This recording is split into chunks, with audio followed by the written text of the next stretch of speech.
Hi friends, welcome back to Sonu village vlog. Friends, ಇವತ್ತು ವರಮಹಾಲಕ್ಷ್ಮಿ ಹಬ್ಬಕ್ಕೆ ರವೆ ಉಂಡೆ ಮಾಡ್ತಾ ಇದ್ದೀನಿ. ಹೇಗೆ ಮಾಡೋದು ಅಂತ ಹೇಳ್ತೀನಿ ಬನ್ನಿ. ಈ ವಿಡಿಯೋ ಇಷ್ಟ ಆದಲ್ಲಿ ಲೈಕ್ ಮಾಡಿ, ಶೇರ್ ಮಾಡಿ, ಕಮೆಂಟ್ ಮಾಡಿ. ಪ್ಲೀಸ್ ಸಬ್ಸ್ಕ್ರೈಬ್ ಮಾಡ್ಕೊಳ್ಳಿ. ಸಬ್ಸ್ಕ್ರೈಬ್ ಮಾಡಿಕೊಂಡ್ರೆ ಪಕ್ಕದಲ್ಲಿರೋ ಬೆಲ್ಲೈಕನ್ನ ಕ್ಲಿಕ್ ಮಾಡಿದ್ರೆ ನಾನು ಹಾಕೋ ವಿಡಿಯೋ ಎಲ್ಲ ನೋಟಿಫಿಕೇಷನ್ ಬರುತ್ತೆ. ನೋಡಿ, ನಾನು ಸ್ಟವ್ ಮೇಲೆ ಒಂದು ಬಾಣಲಿ ಇಟ್ಕೊಂಡಿದ್ದೀನಿ. ಬಾಣಲಿ ಇಟ್ಕೊಂಡು ಇವಾಗ ತುಪ್ಪ ಹಾಕ್ಕೊತೀನಿ.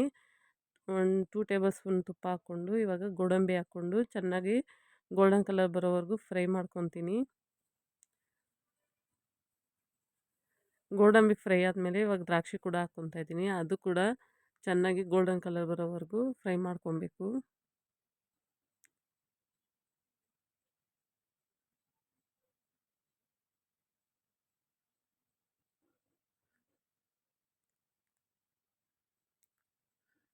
ಚೆನ್ನಾಗಿ ಫ್ರೈ ಮಾಡ್ಕೊಬೇಕು ಫ್ರೆಂಡ್ಸ್, ಆವಾಗೆ ಚೆನ್ನಾಗಿರೋದು, ಇಲ್ಲಾಂದರೆ ಹಸಿ ಹಸಿಯಾಗಿರುತ್ತೆ. ಇವಾಗ ಫ್ರೈ ಆಗಿದೆ. ಇವಾಗ ಒಂದು ಪ್ಲೇಟ್ ತಗೊತಾ ಇದ್ದೀನಿ. ನೋಡಿ, ದ್ರಾಕ್ಷಿ ಗೋಡಂಬಿ ಎಲ್ಲ ಒಂದು ಪ್ಲೇಟ್ ತಗೊತಾ ಇದ್ದೀನಿ.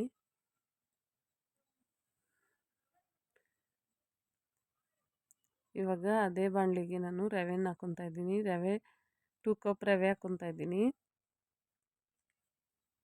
ಅಂದರೆ ಅರ್ಧ kg. ಇದು ಚೆನ್ನಾಗಿ ಫ್ರೈ ಮಾಡ್ಕೊಬೇಕು ಫ್ರೆಂಡ್ಸ್. ಮೀಡಿಯಮ್ ಫ್ಲೇಮಲ್ಲಿ ಇಟ್ಕೊಂಡು ಸ್ಟವ್ನ ಒಂದು 10 ನಿಮಿಷ ಚೆನ್ನಾಗಿ ಫ್ರೈ ಮಾಡ್ಕೊಬೇಕು. ಆವಾಗೇ ರವೆ ಉಂಡೆ ಹಸಿ ಹಸಿಯಾಗಿ ಇಲ್ದಿರ ಚೆನ್ನಾಗಿರುತ್ತೆ ಟೇಸ್ಟು.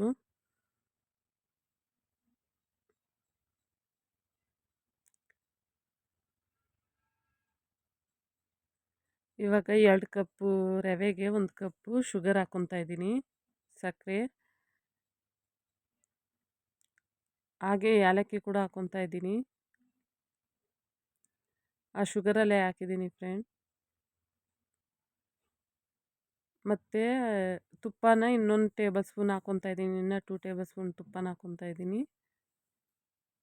ಹಾಕ್ಕೊಂಡು ಇವಾಗ ಚೆನ್ನಾಗಿ ಸಕ್ಕರೆ ರವೆ ಎಲ್ಲ ಮಿಕ್ಸ್ ಆಗೋ ಥರ ಚೆನ್ನಾಗಿ ಮಿಕ್ಸ್ ಮಾಡ್ಕೊಬೇಕು.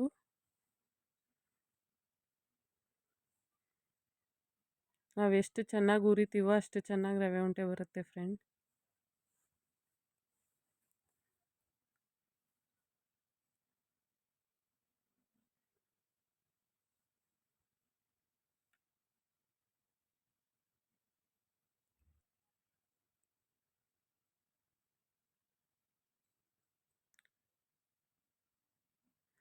ಇವಾಗ 1 ಕಪ್ಪಷ್ಟು ಒಣಗಿದ ಕೊಬ್ಬರಿನ ಹಾಕ್ಕೊತಾ ಇದ್ದೀನಿ. ಅದು ಚೆನ್ನಾಗಿ ಮಿಕ್ಸಿಲಿ ಹೊಡೆದ್ಬಿಟ್ಟು ಹಾಕ್ಕೊತಾ ಇದ್ದೀನಿ ಕೊಬ್ಬರಿನ.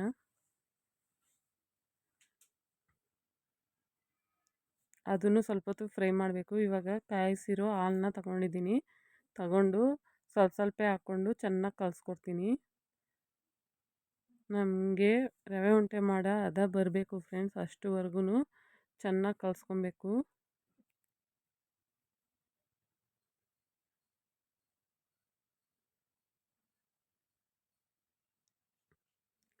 ನನಗೆ ಹಾಲು ಸಾಲಿಲ್ಲ, ಇನ್ನು ಸ್ವಲ್ಪ ಕೂಡ ಹಾಕ್ಕೊಂಡು ಚೆನ್ನಾಗಿ ಇನ್ನು ಕಲಿಸ್ಕೊತೀನಿ. ಕೈ ನೋವು ಬರುತ್ತೆ ಅಂತ ಏನು ಬಿಡೋಕೆ ಹೋಗಬೇಡಿ ಫ್ರೆಂಡ್ಸ್, ಚೆನ್ನಾಗಿ ಕಲಿಸ್ಕೊಡ್ಬೇಕು, ಆವಾಗೇ ಚೆನ್ನಾಗಿ ಬರೋದು. ಇವಾಗ ಚೆನ್ನಾಗಿ ಕಲಿಸ್ಕೊಟ್ಟಿದ್ದೀನಿ. ಒಂದು 5 ನಿಮಿಷ ಪ್ಲೇಟ್ ಮುಚ್ಚಿಬಿಡ್ತೀನಿ. ಪ್ಲೇಟ್ನ ಮುಚ್ಚಿಬಿಡ್ತೀನಿ ಫ್ರೆಂಡ್ಸ್.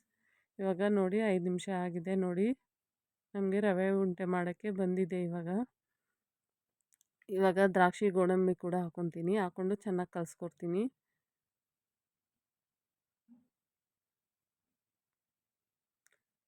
ಇವಾಗ ಸ್ಟವ್ ಕೂಡ ಆಫ್ ಮಾಡ್ಕೊತೀನಿ. ನೋಡಿ, ರವೆ ಎಲ್ಲ ಹತ್ರ ಸೇರಬೇಕು ಫ್ರೆಂಡ್ಸ್. ಆ ಥರ ಆದರೆ ನಮಗೆ ರವೆ ಉಂಡೆಗೆ ರೆಡಿ ಆಗಿದೆ ಅಂತ. ನಾನಿವಾಗ ಕೈಗೆ ತುಪ್ಪನ ಹಾಕ್ಕೊಂಡು ಉಂಡೆ ಕಟ್ತಾಯಿದ್ದೀನಿ. ನೋಡ್ಬೋದು ಎಷ್ಟು ಚೆನ್ನಾಗಿ ಬಂದಿದೆ ಅಂತ. ನನಗಂತೂ ತುಂಬ ಇಷ್ಟ ಆಯಿತು. ನಿಮ್ಗೆ ಕೂಡ ಇಷ್ಟ ಆದರೆ ಒಂದು ಲೈಕು, ಒಂದು ಸಬ್ಸ್ಕ್ರೈಬ್ ಮಾಡ್ಕೊಳ್ಳಿ. ನೋಡಿ ಎಷ್ಟು ಚೆನ್ನಾಗಿ ಬಂದಿದೆ ಅಂತ.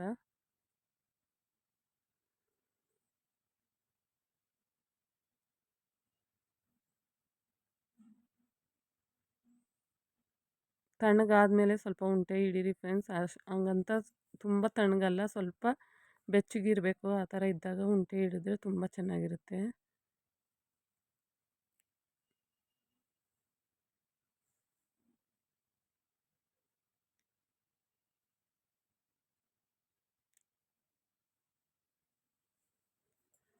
ಮತ್ತು ಚಾಮಂತಿ ಹೂವು ತಂದಿದ್ದೆ ಅಲ್ಲ ಫ್ರೆಂಡ್ಸ್, ಹಿಂದಿನ ವೀಡಿಯೋದಲ್ಲಿ ತೋರಿಸಿದ್ನಲ್ಲ, ಅದೆಲ್ಲ ಹಾರನೂ ಕೂಡ ಕಟ್ಟಿದೆ, ಅದು ತೋರ್ಸೋಕ್ಕಾಗಲಿಲ್ಲ.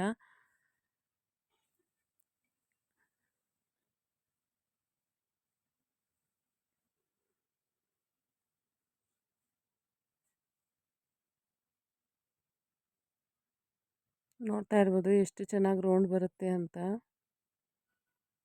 ಕೈ ಕೂಡ ಅಂಟ್ಕೊಳಲ್ಲ ಅದು.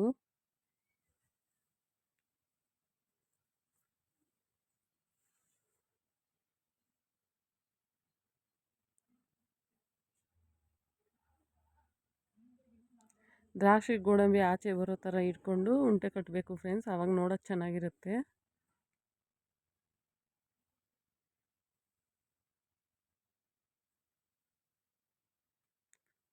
ಓಕೆ ಫ್ರೆಂಡ್ಸ್, ನಾನು ಉಂಡೆ ಎಲ್ಲ ಕಟ್ಬಿಟ್ಟು ತೋರಿಸ್ತೀನಿ. ನೋಡ್ತಾ ಇರ್ಬೋದು ಎಷ್ಟು ಚೆನ್ನಾಗಿ ಬಂದಿದೆ ಅಂತ. Bye friends.